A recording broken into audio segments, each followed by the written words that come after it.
Among pagwali, wala din ang inahanglan ng bayad. Kaya dili among pagwali, gusto lamang iligtad-libre nga namin kagawad, gusto libre usap namong iwali ang mensahe sa Diyos, yan na sa Biblia.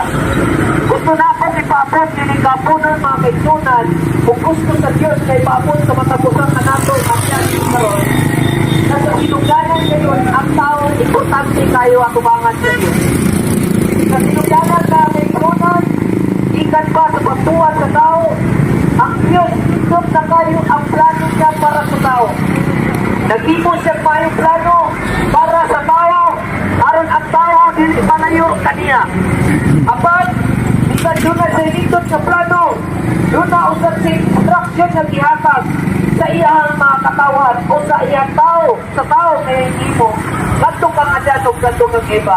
Hindi mo na Diyos mga kaisunan, makataon na mo dito sa karaman sa inyo sa mga bunga, gawa sa itong kaniwala, o sa kakahoy na naghatag may tungod sa mayong sa nautan, si kagabawon matoy kayo na mamatay din ka mo.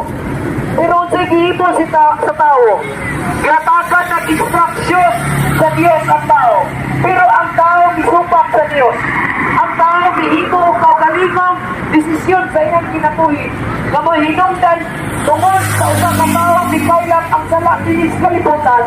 Diingon ang Biblia makaigsunan sa Roma Kapitulo 3, versikulo 23. Nakasala ang tanan kung nakapsan sa imaya sa Diyos.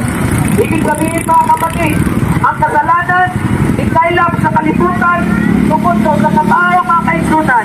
O ang Biblia mismo nag-ingon niya sa Roma 6:23. Ang bayad sa sala, maugayon ang kamatayon.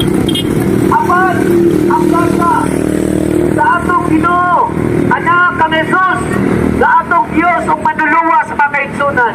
Bisan ang tao nakasala o nakabsan sa ibaya sa Diyos, apan ang maayong balita ang among ipapon kinikaroon, iikapunan mga kaigsunan. Bisan ang tao nalayo sa Diyos, apan ipadala niya ang iyang puktong anak, kaya nag-ingon siya mga kaigsunan. Grabe ang Diyos sa iyang pag-igugma sa iyang mga katawan.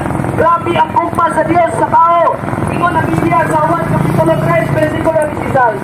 Dahil igugma sa Diyos ang kalibutan, kung tungod niya ipadala niya ang iyang puktong anak, aron si bisan kinsa nga motong musalig kaniya, dili malaglag kung dili makabatot sa kinabuhi walay katapusan. Sa Juan Kapitulo 3, versikulo 17, ingon dito mga kaigsunan, walang yani ang anak sa Diyos aron sa paglaglag ng tao, kung dili alam sa pagluwas niini. Sa Juan Kapitulo 3, versikulo 18 lang ingon, ang buto sa anak sa Diyos may kinabuhi tayo, apan ang dili buto sa anak sa Diyos, magpapiling ang kamungot